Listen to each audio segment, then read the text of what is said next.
Recording in progress. The problems about break-even charts. 1. Break-even charts are constructed assuming that all goods produced by the firm are actually sold. The graph does not show the possibility that inventories may build up if not all goods are sold.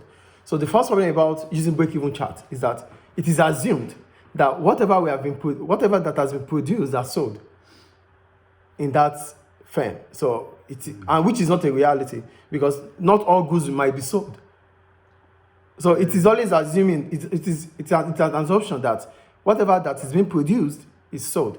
That is when we can reach break-even. What about if they are not sold? So that means the analysis is not objective. It's an assumption that whatever is being produced are sold to reach break-even. But are we sure that all goods that are produced are sold? We don't. Nobody. No, it's under probability. Because some people would pay for it and keep it, right? Some might not even sell it. The assumption is that all goods, all output were sold, but it is not. It is not probably. It is not possible that you sell all your goods. Yes. At a given point in time. Yeah. So the second point, fixed cost only remain constant if the scale of production does not change. For example, a decision to double output is almost certainly going to increase fixed cost. In the case of, fixed cost remains constant, but when we increase our output, it is normal that our fixed cost increases. For example, fixed cost. Okay, if you want to increase your output, maybe you need larger equipment. Okay. So, but it is considered there that fixed cost is fixed, it's constant, but it is not constant because as soon as you want to increase your scale of operation or scale of production, you might need to increase your capital investment. Yes. Do you understand? Even your rent, you might need to get a bigger warehouse. Yeah. So that means your rent is not going to be constant anymore. Yes. The third point, break-even charts concentrate on the break-even point of production, but there are many other aspects of operations of a business which need to be analyzed by managers. For example, how to reduce wastage or how to increase sales.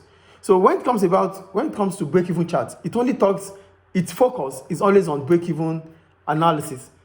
It does not allow managers to think about how to reduce cost in terms of the wages paid to workers, in terms of raw materials used. So there are other ways we can reduce cost, not only through break-even. Because break-even is basically on how you sell. You just want to sell to reach to make your total cost equals your total revenue. It doesn't specify this. No, it specifies, its focus is on sales. But there are other aspects that you can reduce your cost that would even allow you to make profit, not even break even. If you can reduce your wages, if you can reduce your cost of raw materials, you would make profit. But for break even, if you are a manager that focuses on break even, all you think about is how to reach break even. You won't be able to analyze other aspects of production, like wages, like raw materials. Yes. Like reducing wastage also. Do you understand? Yeah. The fourth point, the simple charts used in this section have assumed that costs and revenues can be drawn with straight lines. This will not often be the case. For example, increasing output to the capacity of a factory may involve paying overtime wage rates to production workers. This will make the variable cost line slope more steeply upward as output expands. So, the chart tells us that they are always on the straight line, where both will meet, break even and our total cost and total revenue will meet on a straight line. But you have to put in mind that as soon as you are increasing your output, there's always the variable cost that increases as the level of output increases. So it will steep. Do you understand the point? So break even does not tell us that as soon as our fiscal, as soon as